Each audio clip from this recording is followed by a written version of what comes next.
5, 2026, Friday. Narito po muli ang Batang Pista para bigyan ng mga tips at giya para sa pakarera ng Philippine Jockey Club kung saan meron po tayong 8 pakarera na magsisimula sa ganap na alas 5:30 ng hapon. Tara, umpisahan na po natin. Race number 1, the first DD Plus 1 event, covering races 1 to 3 with a distance of 1,200 meters. Pilracom rating based on the capping system race class 3 or class 2, 71 to 83. Dito po sa race number 1, pampremera ko po, bagong kabayan tayo number 3, Pirate, na uling lababan po, last May 22. Dito po sa karera ng Philippine Jockey Club, sa distansyang 1,200 meters na tatakbuhan nila ngayon. At siya po ay isa sa may best time dito na nagtala ng 1 minute and 9.4 seconds. Nang tinalo niya, mga kabayan sila Liz Bianca at User. Panigundo ko na rin po ang veteran racehorse campaigner. Entry number 2, Andiamo Aperensi, na uling lumaban last May 24. Sa karera po ng Philippine Jockey Club, sa distansya 1,300 meters, sa point lang magandang preba, 1 minute and 15.8 seconds.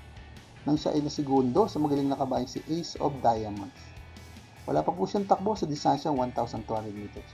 Good luck po. Race number 2, the start of winner take all, covering races 2 to 8. With a distance of 1,200 meters, Pilracom rating based on the capping system race class 5, 17 to 41 split. Dito po sa race number 2, pampremera ka po angat sa laban. Entry number 7, Pay the Line, na huling lumaban po sa kanya pong barrier race. Last May 20, sa distansya 1,200 meters na tatakbuhan nila ngayon. Dito po sa karera ng Philippine Jockey Club, siya po yung talang magandang preba, 113.6. Kunin yung panigundo, entry number 4, Sultanov. Si Sultanov naman po ay lumaban last May 22. Dito po sa karera ng Philippine Jockey Club, sa distansya 1,200 meters na tatakbuhan nila ngayon. Siya po yung tala ng preba, 1 minute and 14.2 seconds. Nang tinalo niya, mga kabayan sila Fast Sailing at Marquis Angel. Good luck. Race number 3, start of second pick 6, covering races 3 to 8. With a distance of 1,200 meters, Pilracom rating based on the capping system race class 5, 17 to 41 split. Dito po sa race number 3, pampremera ko po, entry number 2, Antonio de la Bugis. Si Antonio de la Bugis po yung lumaban last May 29. Sa karera po na Metro Retail Club, sa distansya 1,400 meters, so point tala lamang ng preba, 132.2, nang siya ay pumangpito. So mga kabayan sila Limon Sudan Pulse at Noble Touch.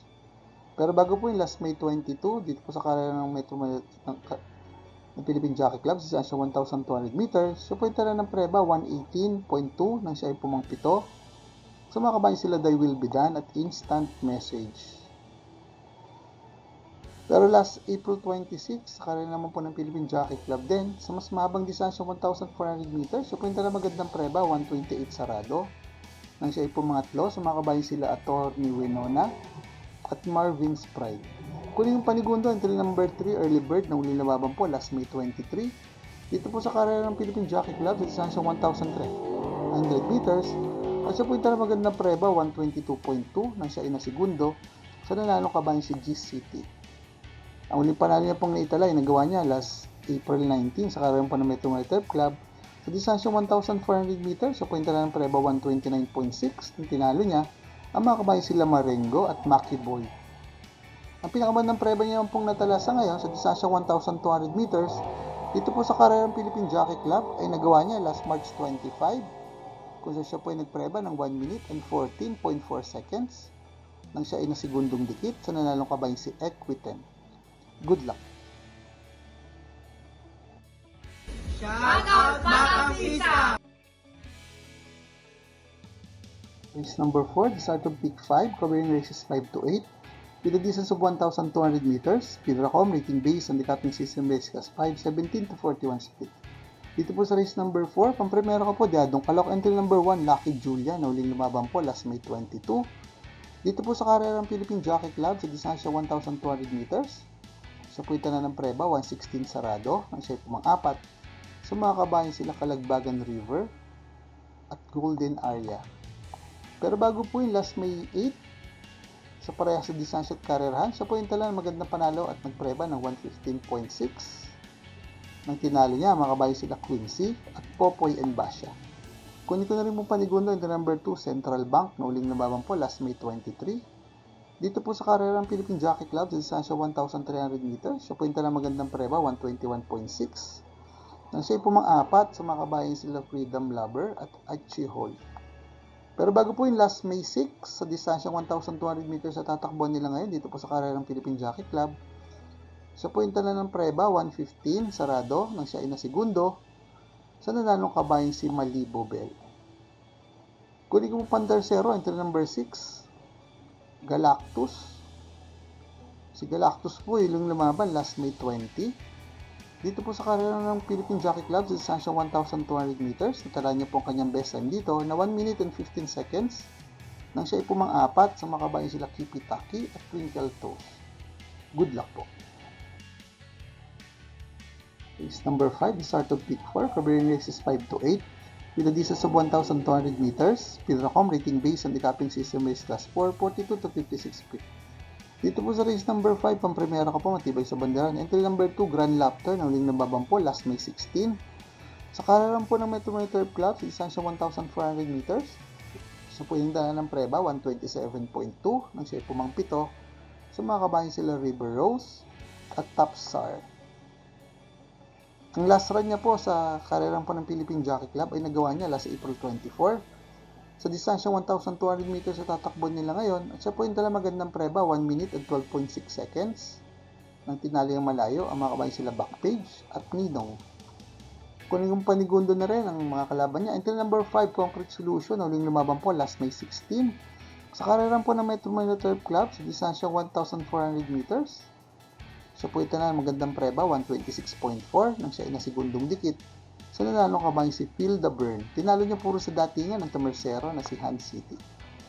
Pero ang best time niya pong nagawa sa distansya 1,200 meters dito po sa karera ng Philippine Jockey Club ay nagawa niya last December 18 kung saan siya po may best time dito na 1 minute and 12 seconds.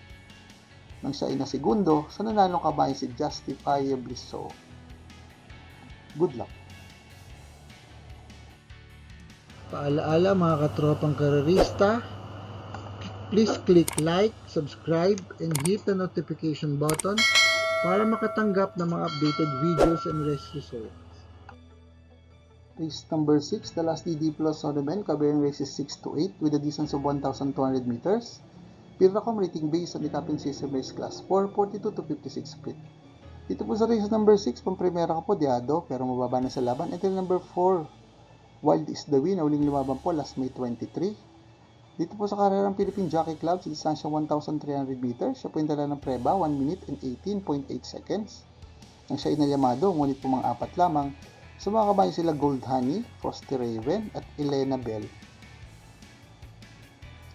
Ang best time niya pong nagawa sa ngayon sa distansyang 1,200 meters na paglalabanan nila ay nagawa niya last April 8. Dito po sa karerang Philippine Jockey Club, kung siya po ay nagpreba ng 1 minute and 12.2 seconds nang siya ay pumangpito. Sa mga kabayan sila User, Zoom at Lucky Gem. Panigundo ko po, entry number 1, Phil the Burn, na uling lumaban po last May 29. Dito po sa karerang Philippine ng Metro Manila Turf Club, sa distansya 1,400 meters, siya po yung dala ng preba, 128 sarado nang siya ay pumanglima. Sa mga kabayan sila Crulisa, Catania at Style and Profile. Pero bago po yung last May 16, dito po sa karera ng Metro Manila Turf Club, sa distansya 1,400 meters, siya po yung tala magandang preba, 126.4. Ang tinalo niya, mga kabayan sila Concrete Solution at Han City. Pantersero ko po, entry number 3, Borderline, na uling lawawan po, last May 24. Dito po sa karera ng Philippine Jockey Club, sa distansya 1,300 meters, siya po yung tala ng preba, 119.6, nang siya ay pumangwalo. Sa mga kabayan sila Fields Amor at World 359. Pero bago po yung last May 8, dito po sa karera ng Philippine Jockey Club, sa distansya 1,200 meters, siya po ito na magandang preba na 1 minute and 12.2 seconds nang siya ay pumangatlo. Sa mga kabayan sila si Rice at Victorious Babyliss. Good luck! Race number 7, the penultimate race, with a distance of 1,200 meters. Pilracom rating based on the capping system race class 4, 42 to 56 feet. Dito po sa race number 7, pang-primera ka po, Diadong Kalok, entry number 6, Benji's Prayer, na uling lumaban po. Last May 23 sa karerahan po ng Philippine Jockey Club sa distansya 1,300 meters at siya po itala ng preba 1 minute and 19.8 seconds nang siya pumang-anim. Sa mga kabahay sila Batang Kanlaon at High Intensity. Ang best time niya pong nagawa sa ngayon sa distansya 1,200 meters sa paglalabanan nila ngayon ay nagawa niya last January 3 dito po sa karerahan Philippine Jockey Club kung saan siya po ay nagtala ng preba 1 minute and 12.6 seconds. Ang tinalo niyang malayo ang makabayan sila VG at Carried Away.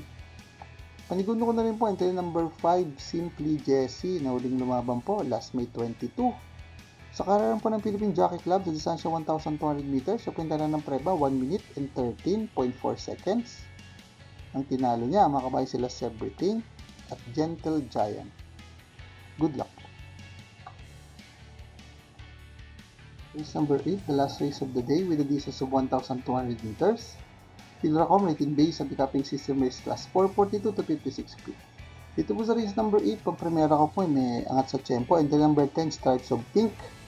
Huling lumaban po last May 24 sa karerahan po ng Philippine Jockey Club. Sa distansya 1,300 meters, siya po yung tala ng preba 119.6 nang siya pumang-apat. Sumakabayan sila Charmboy at Megan Maxine. Ang best time niya pong nagawa sa karerahan po ng Philippine Jockey Club sa distansya 1,200 meters sa tatakbo nila ngayon ay nagawa niya last March 25 kung saan siya po ay nagpreba ng 1 minute and 13.2 seconds. Siya nga po ang may best time dito. Nang tinalo niya, makabayan sila 911 at Boy Wonder. Kunin yung panigundo, entry number 1, Noble Promise, na huling lumaban po last May 24. Dito po sa karerang Philippine Jockey Club sa distansya 1,300 meters, siya po yung tala ng preba 120.8 nang siya pumang-anim. Sumakabayan sila Charmboy at Megan Maxine. Pero bago po yung last May 6, dito rin po sa karerang Philippine Jockey Club sa distansya 1,200 meters na paglalabanan nila ngayon, nagawa niya po ang kanyang mong best time na 1 minute and 14.6 seconds nang siya pumang-5. Sumakabayan sila na Fury at Star of the Show.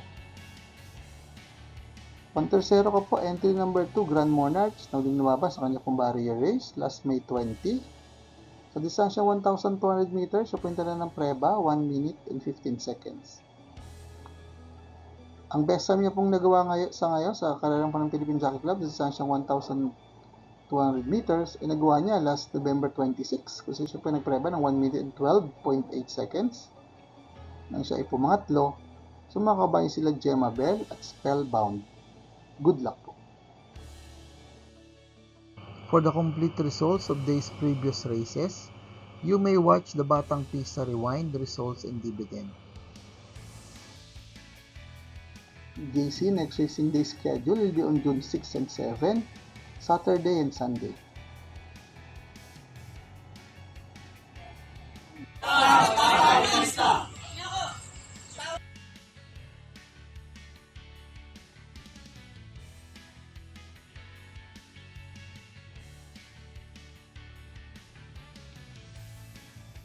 Shoutout po natin ang mga kapisa na sina Sir Bobby Salsos, Sir Makisco, at Sir Dante Lim. Maraming salamat din po sa ating mga bagong subscribers at mga kapista. Sa mais po makatanggap na updated race results and dividends at magya sa karera, please like and subscribe sa ating Batang Pista channel. Click the notification bell para makareceive ng mga bagong videos. Paalaala mga kapista, ng karera po iting libangan lamang at gamitin lamang pong sobra sang ayon sa ating kakayanan. Good luck and happy racing to all!